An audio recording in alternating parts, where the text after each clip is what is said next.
ঠিক আছে জয় বিশ্বকৰ্মা দেখাম কি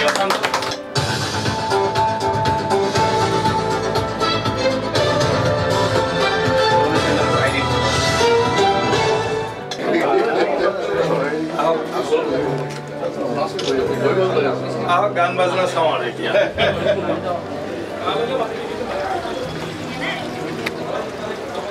আজি আমাৰ এই পবিত্ৰ ক্ষণত আমাৰ সৈতে যি কেইগৰাকী বিশিষ্ট অতিথি উপস্থিত আছে যাৰ পদধূলিয়ে আমাৰ এই সমগ্ৰ অনুষ্ঠানটো আৰু অধিক ঐতিহ্যমণ্ডিত কৰি তুলিছে মহিমামণ্ডিত কৰি তুলিছে তেওঁলোকক আমি সম্বৰ্ধনা জ্ঞাপন কৰিব বিচাৰিছোঁ আমাৰ ফালৰ পৰা তেওঁলোকক সন্মান যাচিব বিচাৰিছোঁ আমাৰ লগত বিধানসভাৰ অধ্যক্ষ উপস্থিত আছে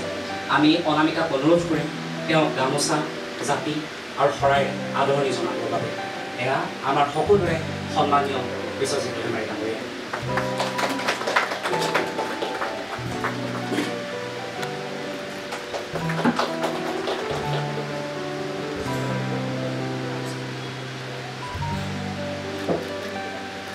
আমাৰ প্ৰতি কেইগৰাকী সাংবাদিকৰে প্ৰতিটো সময়তে এক সাহস নেকিবদা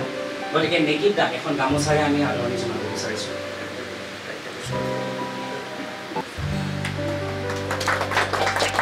লগতে এটা ফুলাম জাপি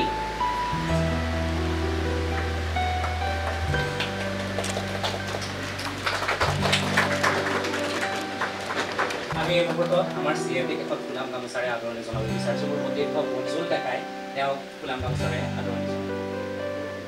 এতিয়াৰ পৰা নেশ্যনেলি খুলিলে বা নেশ্যনেলি লিষ্টটো চালে আপোনালোকে মঞ্জুলক দেখিয়ে থাকিব মঞ্জুলে বাতৰি দেখিব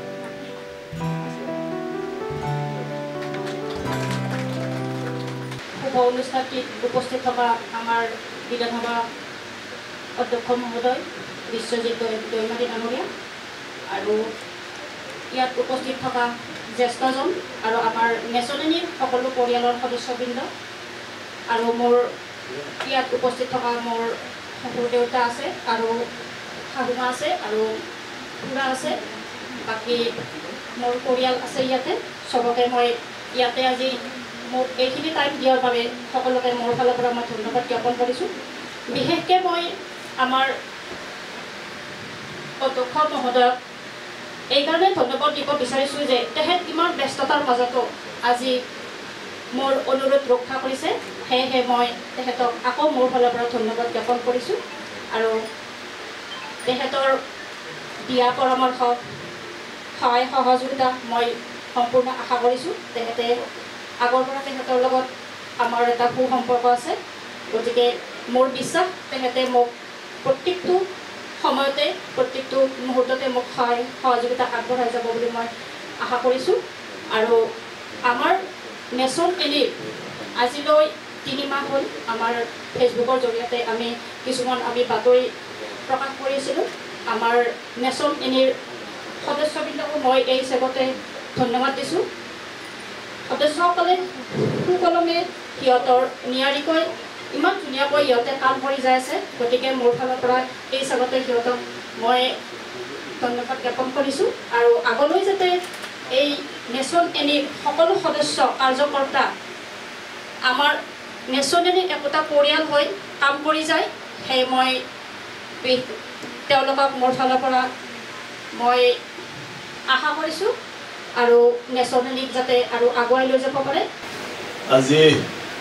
আমাৰ অসমবাসীৰ কাৰণে এটা গৌৰৱৰ কথা যে পুনৰ আৰু এটা চেনেল আজিৰ পৰা অসমত আৰম্ভ হ'ল নেশ্যন এনি বুলি গতিকে আজিৰ শুভাৰম্ভ এই দিনটোত এই মুহূৰ্তত মোৰ তৰফৰ পৰা মই আমাৰ নেশ্যন এনিৰ CMD আমাৰ ৰীনা দাস ডাঙৰীয়ানী আৰু আমাৰ মেনেজিং এডিটৰ প্ৰণৱ গগৈ ডাঙৰীয়াক মই শুভেচ্ছা জ্ঞাপন কৰিছোঁ অভিনন্দনো জনাইছোঁ ইমান ডাঙৰ কাম হাতত লোৱাৰ বাবে আমি সকলোৱে জানো যে আমাৰ দেশ এটা গণতান্ত্ৰিক দেশ আৰু সেই দেশখনত সংবাদ মাধ্যমৰ এটা ডাঙৰ ভূমিকা আছে য'ত সাংবিধানিকভাৱে আমাৰ উল্লেখ আছে যে বিশেষ কৰি 4টা বিষয়বস্তুৰ ওপৰতে আমাৰ দেশখন নিৰ্ভৰ কৰে এটাটো হ'ল বিধানপালিকা এটাটো হ'ল আপোনাৰ কাৰ্যপালিকা এক্সিকিউটিভ, এটাটো হ'ল ন্যায়পালিকা, আৰু চতুৰ্থ মানে স্তম্ভ হিচাপে সদায় কৈ থাকে যে সংবাদ মাধ্যম। গতিকে যিকোনো কিবা এটা কৰিব লাগিলে, কিবা এটা পলিচি ল'ব লাগিলে এক্সিকিউটিভে যিসকলে কাৰ্যকৰী কৰে, যাক আমি চৰকাৰ বুলি কওঁ, বিধানসভাত মজিয়াত তেওঁলোকে এই বিষয়বোৰ আনিব লাগে আৰু বিধানসভাত আলোচনা কৰি সকলোৰে সন্মতি লোৱাৰ পিছত অনুমোদন পায় আৰু তাৰ পিছতে সেইটো কাৰ্যকৰী কৰিব পাৰে। গতিকে সেই হিচাপে কাৰ্যকৰীয়ে বিধানসভাৰ পৰা অনুমোদন পোৱাৰ পিছত তেওঁলোকে কাম কৰে আৰু তাত যদি নিয়ম নীতি বা যিকোনো ক্ষেত্ৰত যদি কোনোবাই ঠিক হোৱা নাই বুলি ভাবে তো ন্যায়পালিকাত যাব পাৰে আৰু ন্যায়পালিকাই সেইটো বিচাৰ কৰে যে যি উদ্দেশ্যত সেই আইনটো বনোৱা হৈছিলে, সেই আঁচনিটো লোৱা হৈছিলে, তেনেকুৱা ধৰণৰ কাৰ্যসূচী চৰকাৰে কৰিবলৈ লৈছিলে, সেইমতে সেয়া সঠিকভাৱে বিধানসভাৰ মজিয়াত যিটো কথা সিদ্ধান্ত হোৱা হৈছে সেইমতে সেই অনুৰূপে হৈছে না নাই। তো সেইটো ন্যায়পালিকাই চাব। সকলো নাগৰিকে ন্যায়পালিকাৰ ওচৰত যদি ক'ৰবাত ন্যায় পোৱা নাই বা সঠিকভাৱে কোনোবা বস্তু হোৱা নাই বুলি ভাবে, ন্যায়পালিকা আৰু ন্যায়পালিকাই এইটো বিচাৰ কৰি চাব। এই গোটেই কথাবিলাক সংবাদ মাধ্যমৰ দ্বাৰা প্ৰচাৰ হ'লেহে জনগণৰ ওচৰত গৈ পাব আৰু তেতিয়াহে জনগণে ইয়াৰ ওপৰত নিজৰ বক্তব্য দাঙি ধৰিব পাৰিব, নিজৰ ভাৱবিলাক চিন্তাবিলাক ব্যক্ত কৰিব পাৰিব আৰু সংবাদ মাধ্যমৰ জৰিয়তে সেইবিলাক বিষয় আমাৰ